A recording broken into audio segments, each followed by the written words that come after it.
bonjour, donc aujourd'hui une petite vidéo sur la guitare. Donc je vais me concentrer principalement sur la guitare électrique, mais tout d'abord je vais vous présenter les deux modèles acoustiques assez populaires qui sont la guitare classique et la guitare folk.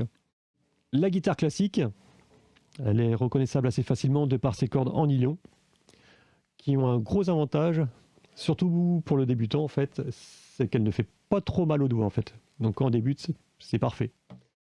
La deuxième guitare, il s'agit d'une guitare dite folk, donc très populaire, qu'on entend partout, aussi en pop, rock, même en électro, etc. On l'entend un peu partout, celle-là. Contrairement à la guitare précédente, elle fait un peu plus mal aux doigts. Quand on débute, c'est un peu plus compliqué. Voilà. Donc la troisième guitare, celle qui nous intéresse aujourd'hui, il s'agit de la guitare électrique, dite solid body. Alors pourquoi solid body ? Ça veut dire que les guitares électriques, il existe des guitares électriques avec des corps creux, avec des caisses de résonance, comme sur les guitares acoustiques. Ça là, ce sont des guitares électriques solid body, donc avec un corps plein, donc sans caisse de résonance. Donc, vous l'avez bien compris, sans caisse de résonance, ça veut dire que si je joue les cordes à vide, il n'y a presque pas de son en fait. Donc une guitare électrique, obligatoirement avec, il y a un ampli. Je vais vous présenter un peu les types d'amplis, mais avant, comment fonctionne la guitare électrique ?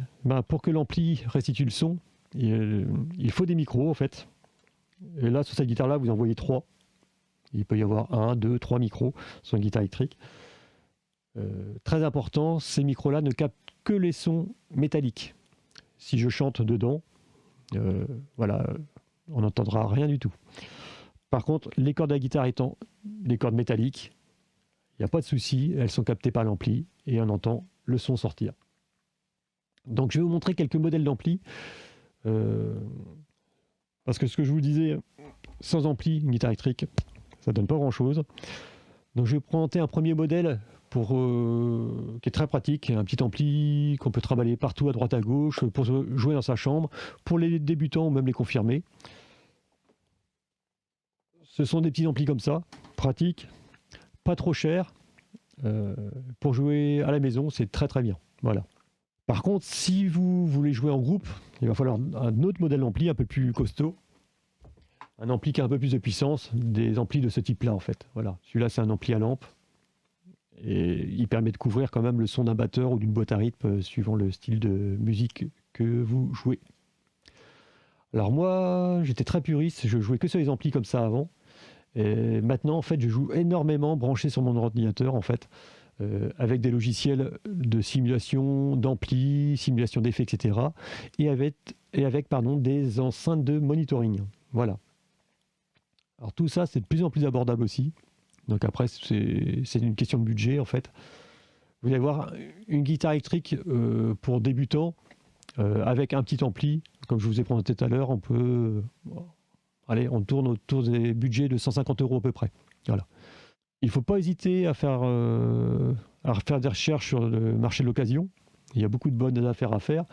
Par contre, faites-vous accompagner d'un guitariste un peu plus expérimenté pour ne pas se faire avoir en fait, avec des guitares qui auraient un problème de lutherie ou d'électronique, quoi.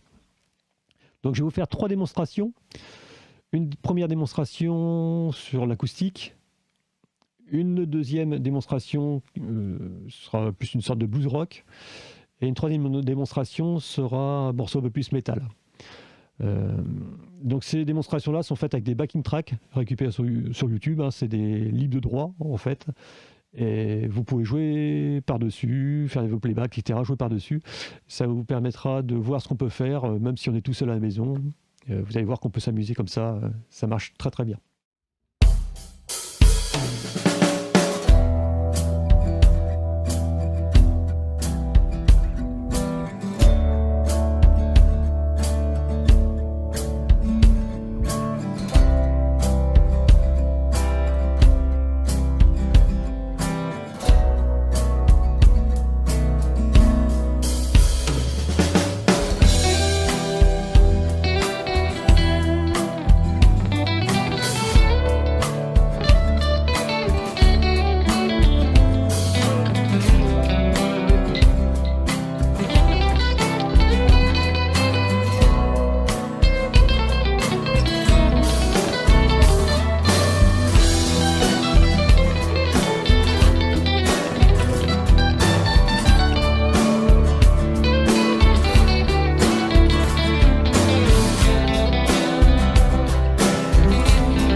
Et bien voilà, et je vous remercie d'avoir regardé la vidéo, et peut-être à bientôt.